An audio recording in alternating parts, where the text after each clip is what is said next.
শৰ্মিষ্ঠা মাজনী তই অকলে আহিছ যে আৰু তোৰ চুৰ্ণীখন কি হ'ল হা বাহিৰত তো কোনোবা ল'ৰাই জোকাইছে মই আজি সিহঁতক নেৰো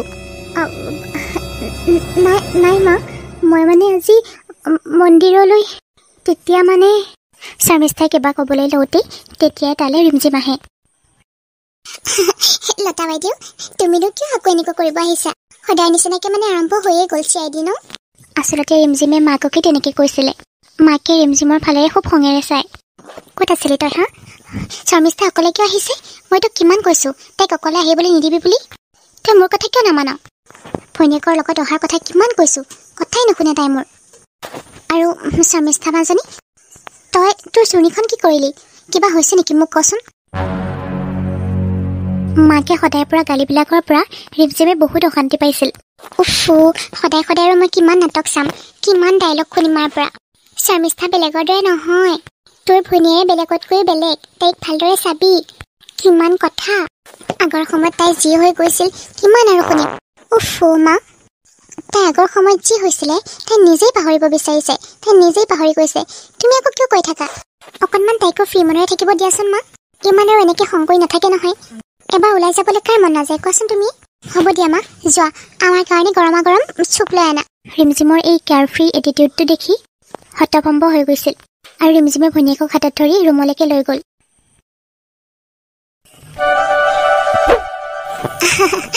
আজি মই বহুত হেপী ভণ্টি বহুত হেপী অন্তৰ খুলি গান গাবলৈ মন গৈছে আজি মোৰ পুৱানিয়া বেলি লাগিল খেলি মেলি সময় বাচিলে কি তোকে লগ পাবলে মনৰ হোৱা দুৱা লা লা লা লা লা লা লা লা লা লা লা লা বা আজি মোৰ লগত কি হ'ল জানো এনেকুৱা লাগিছে যেন মোৰ জীৱনটো সলনি হৈ গ'ল এইবিলাক চাগে ভগৱানে আগৰ পৰাই লিখি থৈছিলে অপেক্ষা মাথো আছিল এইটো সময়লৈ দুয়োটাই ইটোৱে সিটোক লগ পোৱাৰ যেতিয়া দুয়োটাই ইটোৱে সিটোক লগ পালোঁ এনেকুৱা লাগিছিল যেন মোৰ বন্ধ হৈ থকা কলিজাখন আকৌ খোল খাই গৈছিল উশাহ ল'ব নোৱাৰা মানুহজনীয়ে যেন মই তেওঁক লগ পোৱাৰ লগে লগে উশাহ ল'ব পৰা হৈ গৈছিলোঁ আচৰিত হৈছিলোঁ কিছুমান কথাত কিন্তু বন্ধ হৈ থকা এই হাৰ্টটো যে আকৌ থপথপাবলৈ লৈছে সেইটোৱেই বহুত শৰ্মিষ্ঠাই ডাঙৰ বায়েক ৰিমজিমক এইবিলাক কথা কোৱা দেখি ৰিমজিম আচৰিত হৈ গৈছিল ভণ্টি এইবোৰ কথা তই কৈছনে বা ইমান সজা বুদ্ধিয়া ইমান ভক্তি কৰাৰ দৰে ছোৱালীজনী আজি চহৰৰ কোনোবা আধুনিক ছোৱালীৰ দৰে কথা কৈছে যে মই ভাবোঁ you are in love yes I am in love কি ভণ্টি বা তোৰ ভণ্টিৰ অপেক্ষাটো আজি নিজে নিজে তোৰ ভনীয়াৰ ওচৰলৈ আহিছিল যাৰ কাৰণে আজি ইমান দিনে অপেক্ষা কৰি আছিলোঁ তেখেত যদি আজি বিনা অনুমতিত ঘপককে মোৰ সন্মুখত ওলাই আহি মোৰ কেনেকুৱা লাগিব এবাৰ ভাবিছাচোন আৰে বাহ ভণ্টি আজি মানে আমি দুয়োজনী নিজৰ ভালপোৱাক লগ পাইছোঁ আচলতে কোন হয় সেই স্পেচিয়েল পাৰ্চনটো তই নকথাক মই কৈ দিছোঁ যা সেই ল'ৰাটোৰ নাম হৈছে জয় মানে আমাৰ কলেজতে পঢ়িছিল কিন্তু মই গম পাইছিলোঁ সি মোৰ প্ৰেমত পাগল হৈ আছিল মোৰ কাৰণে পাগল আছিল একদম সি আচলতে কোৱাহে নাছিল মোক মই ভাবিছিলোঁ প্ৰথমতে মোক সি পাত্তাই নিদিয়ে নেকি কিন্তু পিছত গম পালোঁ আৰু সিও মোক মনে মনে ভাল পায় প্ৰথমতে ভাবিছিলোঁ তাৰ বহুত এটিটিউড নেকি মোকচোন ই মাতিবই নোখোজে কিন্তু মই যি ভাবোঁ সিও মানে একেই ভাবে যিয়ে নহওক আৰু এতিয়াতো তাৰ প্ৰেমিকা কেৱল ৰিমজিম মই ল'ৰাটো কিন্তু বহুত ধুনীয়া বহুত কিউট হয় এতিয়া তই কচোন তোৰ কথাখিনি সোনকালে ক নহ'লে মায়ে আহি পেলাই মাজতে আকৌ মাত দিব আহি মাৰ কথাটো জানই নাজানো আৰু ডাঙৰ হ'লোঁ বুলিয়ে অকণমান উৎপত্তিয়া হ'লোঁ বুলিয়ে মায়ে অকল মোকেই কথা শুনাই থাকে সদায় একেইবোৰ কথাই আৰু মায়ে ভাবে যে মোৰ ডাঙৰ বাজনী মোৰ কাৰণে বহুত সাহস হয় আৰু তই কিমান ষ্ট্ৰং সেইটো কাৰণে মায়ে ভাবে মই তোৰ লগতে ছেফ সেইটো কাৰণেহে মায়ে তোক বকি থাকে আৰু মই দেখোন তোক ৰাখিও পিন্ধাওঁ মোক তই সহায় নকৰিলে কোনে কৰিব আকৌ তই মোক বচাব লাগিবই আৰু দুয়োজনীয়ে মনৰ কথা পাতি ইজনীয়ে সিজনীক সাবতি ধৰে ভণ্টি বা আৰু সিহঁত দুজনীৰ মৰম চেনেহবোৰ দেখি মাকৰ চকু চলচলীয়া হৈ গৈছিল। মোৰ যাতে ছোৱালীকেইজনী কাৰোৱে নজৰ নালাগক, ইহঁতক এনেকৈ থাকিবলৈ দিয়ক প্ৰভু। ইহঁতৰ মাজত যাতে একো কলি নোসোমায়। মই অকণমান পিছতকৈ আহিম, সিহঁত দুজনীক কথা পাতিবলৈ দিওঁ। শৰ্মিষ্ঠাই বাইকক সাবতি ধৰি থাকোঁতেই মন্দিৰত হোৱা ঘটনাটোৰ কথা মনত পৰে। তাইৰ যেন বুকুখন ধমধমাই উঠিছিল। বাহ, ভণ্টি কি হ'ল? ল'ৰাটোৰ নাম অমৰ। সি ক'ৰ পৰা আহিছে, কোন হয়, কিয় আহিছে, মই একো নাজানো। মই একো প্ৰশ্নৰ উত্তৰেই নাজানো বা। মই মুঠতে এটাই জানো, ভগৱানে তেওঁক মোৰ ওচৰলৈ পঠাইছে কেনেকৈ জীয়াই থাকিব লাগে সেইটো শিকাবৰ বাবে। মোৰ বহুত ভাল লাগিছে। মোৰ ভণ্টিজনী যে কাৰোবাৰ প্ৰেমত পৰিছে, মোৰ বহুত লাজ লাগে। কিন্তু বা, মই তাক বহুত ভাল পাওঁ। আমি এনেকৈ থাকিম ন বা? আমাৰ মাজততো একো খেলি মেলি নহয়। বাইকে ভনীয়েকৰ দুখ বুজি পাই পেলাই কয়, একো নহয় ভণ্টি, একো গৰ্বৰ নহয়, তই একো চিন্তা নকৰিবি। তোৰ আৰু অমৰৰ প্ৰেম সদায় অমৰ হৈ ৰ'ব। তহঁতৰ ভালপোৱা সদায় অমৰ হৈ ৰ'ব ভণ্টি। মোক তই কেতিয়া লগ কৰাই দিবি সেই ল'ৰাটো? ময়ো এবাৰ চাওঁ কোন সেই লাকি বয়। আৰু তাৰ পাছতে তোক মই জয়ৰ লগতে চিনাকি কৰাই দিম। হ'ব ভণ্টি? হ'ব বা। আৰু দুয়োজনীয়ে ইজনীয়ে সিজনীৰ মনৰ কথা শ্বেয়াৰ কৰি যেন সিহঁতে বহুত সুখ পাইছিল। হ'ব দে ভণ্টি, এতিয়া ব'ল আমি ফ্ৰেছ হৈ পেলাই কিবা এটা খাই লওঁ। বা ব'ল। নিয়তিৰ কি পৰিকল্পনা আছিল নাজানো। দুয়োজনী বাই ভনীয়ে এটা ল'ৰাকে ভাল পাইছিল।